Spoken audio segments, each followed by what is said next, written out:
Naranasan niyo bang mapaslang ang tatay niyo, pero hindi kayo nakakuha ng hustisya kasi di wala kayong pamasahe para sa paulit-ulit na pagpunta sa City Hall, kaya ipinagpa sa Diyos niyo na lang? Naranasan ko yun. Naranasan ng pamilya ko yun. Sa ibang tao, bubog ang tawag nila dyan. These experiences made me realize that I do not want to be poor. Sa Pilipinas, ay mahirap maging mahirap. Mahirap maging mahirap.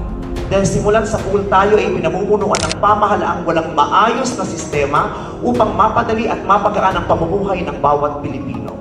Sa bansang ito, wala kang ibang aasahan kundi ang sarili mo. Amen. Napakapalad ko dahil ang kasipagan at husay ko ay binigitan ng swerte. Maraming Pilipino ang masipag at mahusay, ngunit hindi makausad dahil mas malaki pa ang gastos kaysa sa sweldo. 600 plus may kaltas pa. Yan ang kita ng pangkaraniwang manggagawa, depende sa kung saan region ka. Pero humigit kumulang 300,000 ang sweldo ng senador na hindi pumapasok at nawawala.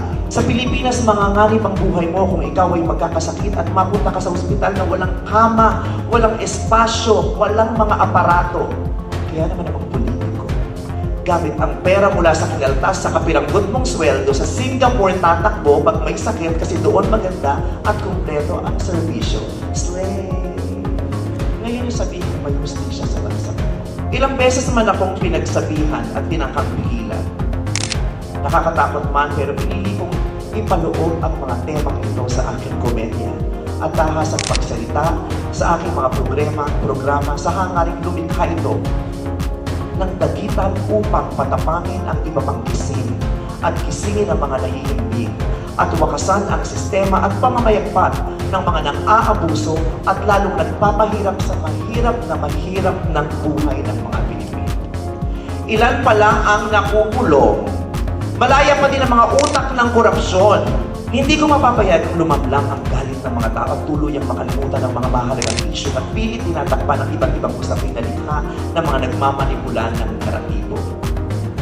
Dahil sa gitna ng ingay at kaguluhan, sa pagbuluktot ng lipunang napapalimutan ng diskriminasyon, opresyon at disinformasyon ng mga lingkod bayang nagnanakaw sa taong bayan, ng sistemang sumubok sa prangkisa ng aking network na kumitil sa maraming kabuhayan at karapatan ng malayang pamamahayag, doon ko higit na naunawaan ang aking saysay ay higit pa sa pagpapatawa sapagkat ang mikroponong tangan ng aking kamay ay ang aking kapangyarihan at kaakibat nito ang pananagutan ko sa aking mga taga-subaybay, ang tamang paggamit sa aking boses at plataforma.